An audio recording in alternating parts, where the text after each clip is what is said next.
দিনটা হলো রবিবার। সকাল সকাল স্নান সেরে রেডি হয়ে গেছি। আজ একটু না বেরোবো। বেরোবো মানে একটু মন্দিরে যাব পুজো দিতে। আর এমনিতে তো শাড়ি পরাই হয় না। তাই ভাবলাম আজকে মন্দিরে যেহেতু যাচ্ছি একটু শাড়ি পরেই রেডি হই। যদিও আমাদের আসতে একটু দেরিই হয়ে গেল।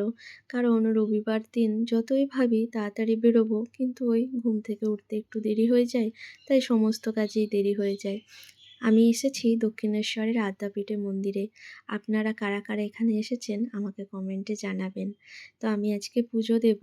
আর অনেকটা দেরি হয়ে গেছে যেহেতু আমি তাড়াতাড়ি করে সামনের দিকে এগিয়ে যাচ্ছি। আর এই বাঁ দিকে এখানে মায়ের পুরনো মন্দির। এটা কিন্তু আদি মন্দির মায়ের। আর সামনে রয়েছে মায়ের বড় মন্দিরটা। তো সেখানেই পুজো দেব। আসলে 10:30টার সময় এখানে বড় মন্দিরের গেট খোলে। তো তার আগে পুজো দিয়ে নিতে হয়। আমি ওখানে পুজো দিয়ে নিলাম আর কুপনটা নিয়ে নিলাম। এটা রেখে আবার পরে দেখালে আপনি আপনার পুজোর প্রসাদ পেয়ে যাবেন। আপনাদেরকেও মায়ের মূল মন্দিরটা একটু দেখিয়ে দিলাম। যেহেতু ভিডিও করা বা ফটো তোলা অ্যালাউ নয়, তাই আমি মায়ের কোনো ছবি এখানে তুলিনি। নিজে একটু আধটু ছবি তুলে চারিদিকের পরিবেশটা আপনাদের সাথেও ভাগ করে নিলাম। আপনারা কারা কারা এখানে এসেছেন আমাকে কমেন্টে জানাবেন। পুজো দেওয়ার পর অনেকটাই দেরি হয়ে গেছিল, তাই খিদে পাওয়ার জন্য একটু কচুরি খেয়ে নিলাম। আদ্যাপীঠে পুজো দিয়ে আমরা এসেছি দক্ষিণেশ্বরে একটু গঙ্গার ঘাটে।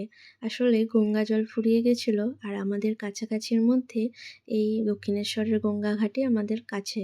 তাই এখানেই আসি মাঝে মাঝে জল নেওয়ার জন্য। কিন্তু সামনে পুজো হওয়ার জন্য দেখুন এখানেও কত ভিড়।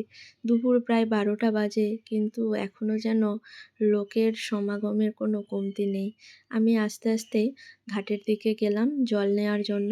আজকে আর এখানে পুজো দিলাম না। আজকে শুধু মায়ের মন্দিরে প্রণাম করেই বাড়ি ফিরে যাব, কারণ অনেকটাই দেরি হয়ে গেছে।